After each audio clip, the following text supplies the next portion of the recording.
Welcome back, Chappelle. Welcome back to your flipped classroom, Pierre. And we're going to continue our discussion about the age of European exploration. But anyway, though, right, going to pick up right where we left off in class, where we were talking about the struggles for the colonization of North America, right? We were talking about how, Pierre, so what we were talking about in class, you weren't there for it, so you don't really know what was happening. We were talking about how in North America, right, you're going to see the British and the French heavily start to try and colonize those areas, right? And how the French are going to start out off in Canada and stuff like that, and their colonies are going to be really, really small, mostly because it's journeymen and not whole families of people and big settlements. It's actually people there mostly just to find two things. And we left off in class talking about those two things, right? We were discussing how French journeymen, right, people that would actually come over from France in the pursuit of certain items and things like that to try and actually discover, or not discover, but to try and actually gain access to a couple of things that they would then take back with them to France and make a lot of money off of, right? And that they actually didn't necessarily stay in these colonies, which is going to make them actually pretty small. And those colonies are actually going to start in Canada, and then they're going to find an access route known as the Mississippi River that's going to go all the way down to the Gulf of Mexico, right? Well, the furs and fish that they were originally after were things like beaver fur, also muskrat fur as well,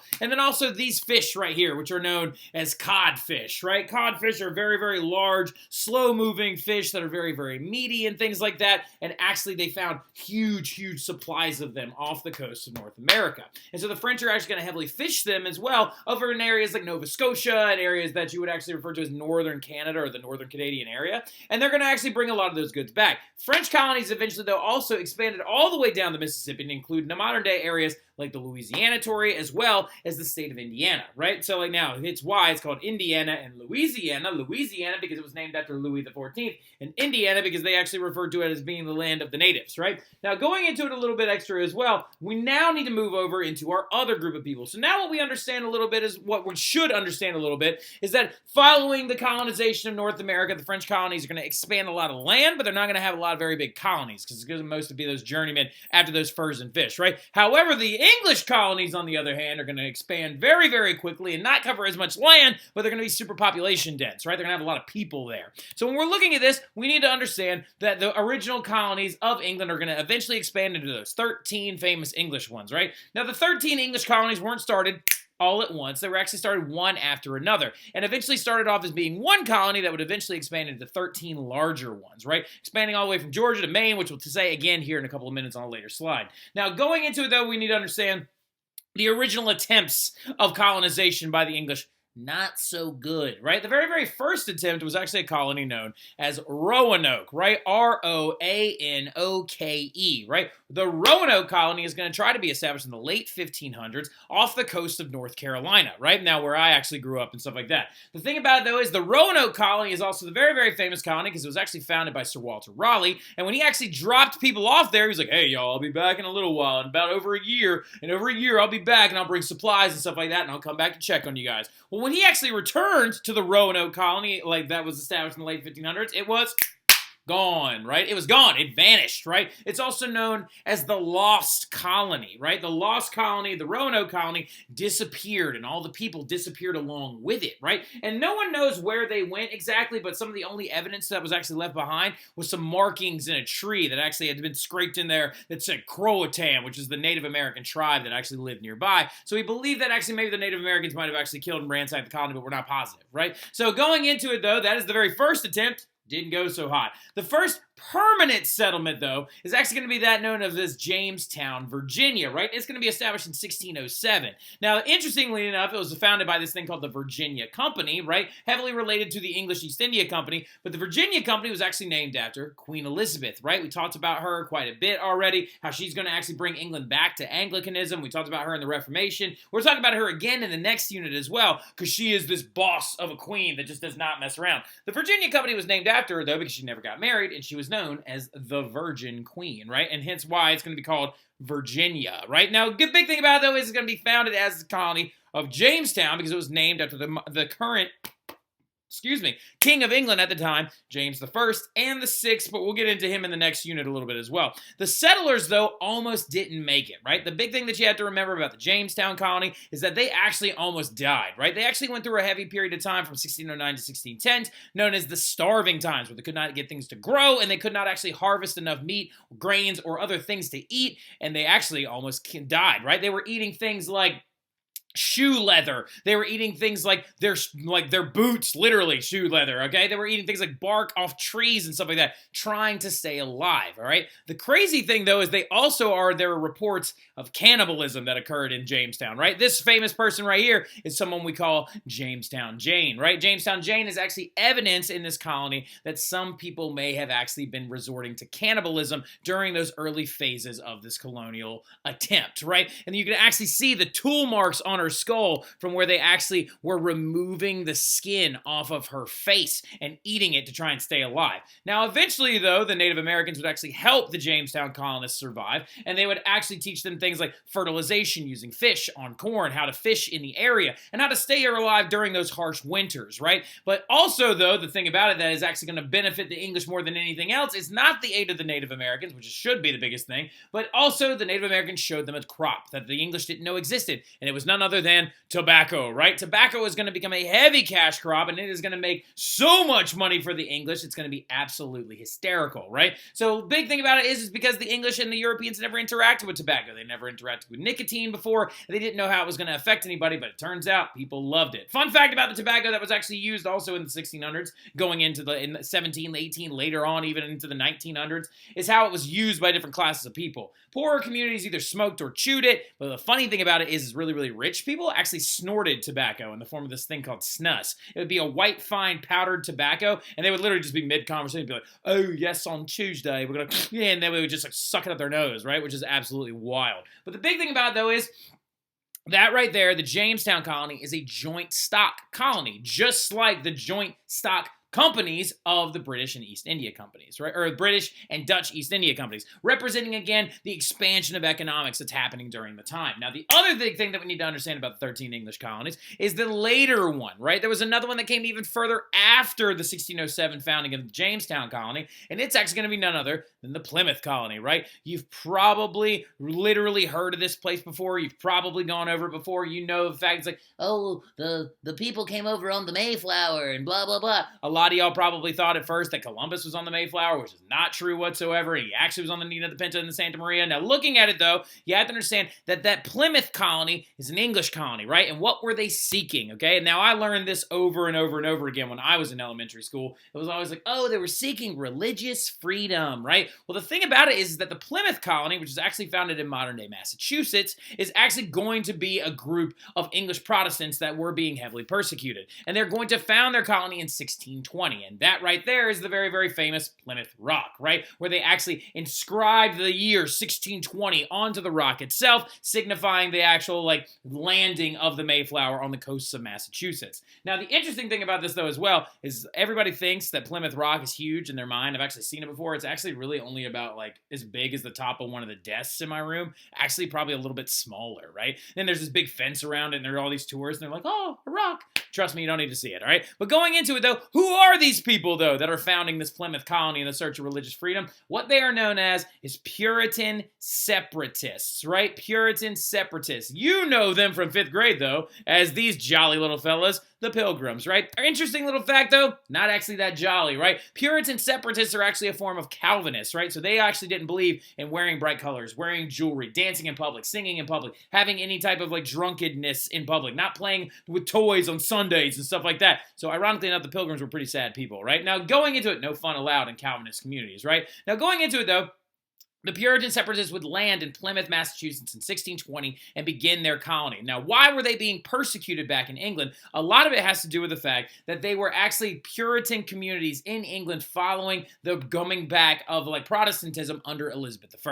okay? So keep this in the back of your mind going forward. What had happened was, like, Mary tried to bring England back to Catholicism and ran a lot of Protestants out. A bunch of those Protestants moved to Switzerland, where they actually met and talked and learned underneath the guidance of John Calvin. And then he actually is a Calvinist. Then they returned back to England after Mary died and brought with them the ideas of their Calvinist faiths, right? Or the ideas of Calvinist faith. And they mixed Anglicanism with the Calvinism idea, and they began to be known as Puritans, right? And the Puritans' biggest beef with the Anglican Church at the time was that it had too many Catholic elements, right? Too much Catholicism still lingering around in that church. So they wanted to, quote unquote, purify the church, as you can see. And the kings and queens of later Stuart monarchies are not going to like them, and they're going to want them to leave, right? So they actually give them a charter, and they allow them to colonize a part of North America, right? And that's why they landed in, like, Massachusetts in 1620, and nobody really liked them back in England, and they were heavily persecuted against. That's why they went over and settled that area, right? Because Puritan Puritans were those English Protestants who were persecuted back in England. There are reports of some of them having their ears cut off and stuff like that by local authorities, and like a lot of other things as well. But the Puritans were like, fine, we've had enough. We're not going to try and fix your church. We just want to go over and we're going to do our own thing, right? So they actually bumped over to the Americas, started their colony there. But what you're going to see happen, though, as well, is that colony is going to grow pretty large, right? Now, why is all of this important? Why is it important to understand the difference in the whole thing about the religious freedom and who the Puritans are and stuff like that? The reason why it's important is because if you look at the Jamestown colony and you also look at the Puritan colony in Plymouth, you have to understand one key difference about English colonies versus French and Spanish ones, right? French and Spanish colonies were mostly single men, right? Mostly single men that are going over there. French ones went over there for just some stuff and then would go back to France. And then, of course, the Spanish colonies were mostly single men that were going to live there who would then oftentimes marry or have children with the native and African women that were already there, right? Now, the key difference that's going to imply is that the English colonies are going to grow really, really, really quickly, right? The towns are going to get very, very large because entire families were moving to English colonies, right? Whole families of a mother and a father and then eventual children would live there, and those children would eventually go off and have children with other children from that colony, so it's going to begin to expand very, very quickly, right? And they don't cover that much land, but they do actually have very, very large populations, right? The English colonies are going to grow to span from Georgia all the way to Maine, right? Like if you look at the British American colonies right here, went all the way down from what is now modern-day Georgia up into what is now modern-day Maine, and they're going to cover those 13 original colonies, right? Now, going into it, though, you have to understand, looking at this map, there are a lot of other folks out there, right? A lot of other people out there, and we got different colors on this map. The pink signifying the British, right? And by the way, this is going to be a fill-in-the-blank section on your test. Be ready, okay? The pink signifying the British right here along the coast and stuff like that, as well as in Canada. The yellow right here signifies the French, right, who are going to use the Ohio and Mississippi River valleys to actually transport goods all the way from the Great Lakes all the way down to the Gulf of Mexico. And then you see your green right here of Florida and Texas. That's going to be Spain, right? Now, the other big thing that you need to understand, though, is that the competition for goods in these different areas, as well as disputed territories, is going to lead to none other than war, right? And you're going to see several different wars break out in Europe and also in North America over this different amounts of land and over these different goods, even though ironically enough, it never really belonged to these people in the first place and they were just taking it from others. Now, going into it, though, you have to understand areas like the Ohio River Valley right here, as you can see, we have the pink and yellow hash marked right there, shows us that the English could not agree with the French on where their territories started and stopped, right? So that's going to lead to a lot of disputes, and it's going to lead to armed engagements. Wars like the War of Austrian Secession are going to get tied in this. War of Spanish Secession is going to get tied in this, but none other bigger one than the 7 Years' War and the French and Indian War, right?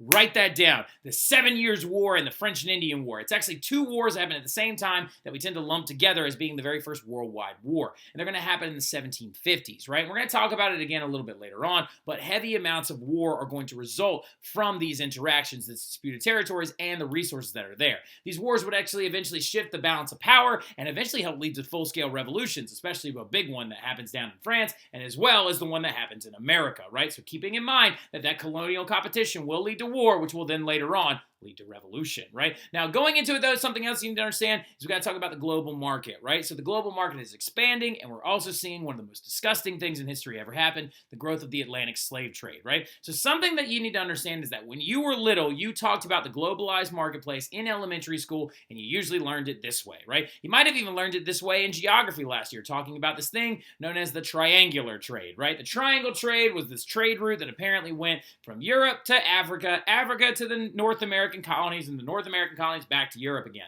Now, something you need to understand is that a lot of historians are actually moving away from this terminology known as the triangular trade, right? Because it infers the fact that it's very, very simple, and it's like just a three-legged trade network that goes from here to here to here to here. Now, y'all are smart enough to understand that, y'all, international economics and globalized marketplaces are not Candyland maps. In reality, this is what it actually looked like, right? It actually looked much more complex and had arrows going in both directions, right? You had manufactured goods from Europe going back to the Americas and to Africa, right? You had goods going from Africa back to Europe, and also you had the transportation of enslaved peoples to actually the colonies as well. You had things bumping back and forth in these areas. You had stuff going from like the colonies, including rum, iron, and gunpowder, all the way back to Africa as well. And this isn't even including the era that goes all the way from India all the way back past Africa and brings spices and East Indies goods all the way back to Europe, right? So the globalized market is the actual thing there. So we need to understand it's a global market, not simply a triangular trade, right? So I like to call it the transatlantic trade network or the global marketplace, right? Is now developing during the 1600s and going into the 1700s. But you do need to understand that there are different regions on the map that had different sets of goods, right? Europe, for example, had processed goods more often than not. Manufactured goods coming out of the earliest factories that are growing within Europe. And then as well, the Americas had raw materials, and then Africa was transporting mostly slaves, right? Now, going into that whole process, we need to understand the slave trade and why it's such a disgusting thing in history. Why did the slave trade boom around the late to mid 1600s, and why is it going to become so entrenched into historical culture during that time period? A lot of it has to do with the fact that plantations in the colonies are beginning to grow, right? For example, in the Caribbean, South and Central America, you have very, very large-scale sugarcane plantations, right? As well as in Louisiana. You then also will later on, going into the 16 and 1700s and then the later 1800s, see the expansion of goods like rice, cotton, indigo, and other things like that, and tobacco being grown in the North American colonies, right? The thing about it is, y'all, that encomienda system that was originally being used by the Spanish colonies led to the further death and destruction of peoples of native descent. And because of that, since they're losing their workforce, since they're dying off due to the harsh conditions of the mines and the plantations, the Europeans began to turn to an African slave-based system, right? And so it's going to increase the actual, like, quote-unquote need for laborers from other areas, so they begin to heavily invest in that slave network. Slaves were brought in massive numbers, y'all. Massive numbers. Like from Africa, the west coast of Africa primarily, to the colonies, right? Sometimes as many as 500 individuals per slave vessel. Primarily, the Portuguese were the ones doing this. They actually started the entire trade route, and then eventually when the Portuguese get taken over by the Spanish, it becomes a Spanish and Portuguese trade like network, right? The asiento is a big thing that it was actually referred to as. Now, the thing about it, though, is the Portuguese turned to this because they began getting pushed out of India by the Dutch and by the English when they began to go over there and infiltrate the spice trade.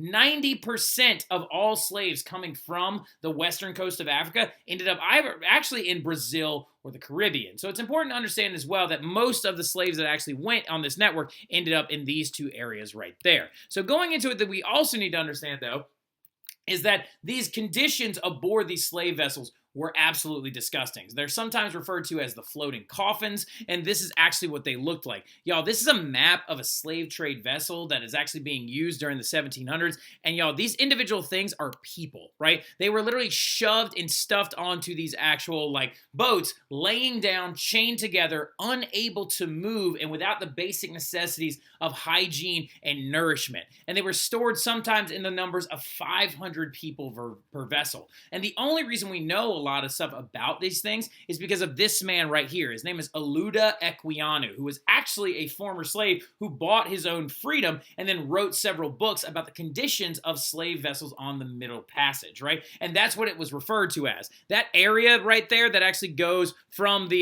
Africa, like that actually brings slaves over to the Caribbean and North American colonies, that is called the Middle Passage, right? The Middle Passage was absolutely horrifying and led to the death sometimes as much as 10 to 20% of the people on the board of the actual thing, because they had no hygiene, no food, or food, very limited food, molded usually, and the spread of disease ran rampant. You saw dysentery, typhus, smallpox kill large numbers of people on these actual vessels. We believe that 12.5 million men, women, and children made it to the Americas on these slave vessels, but in the process, it is believed that 2 million people probably died en route due to those disgusting conditions, right? On that area known as the Middle Passage. By the way, write that down somewhere. The Middle Passage, right? That's very important that you understand that. Now, going into it, though, we will talk about this a little bit more in class, talk about the disgusting conditions of the Atlantic slave trade system, and then continue on when we actually talk about the growth of economics, and then hopefully y'all won't have a flip, and you'll just be able to study for your test.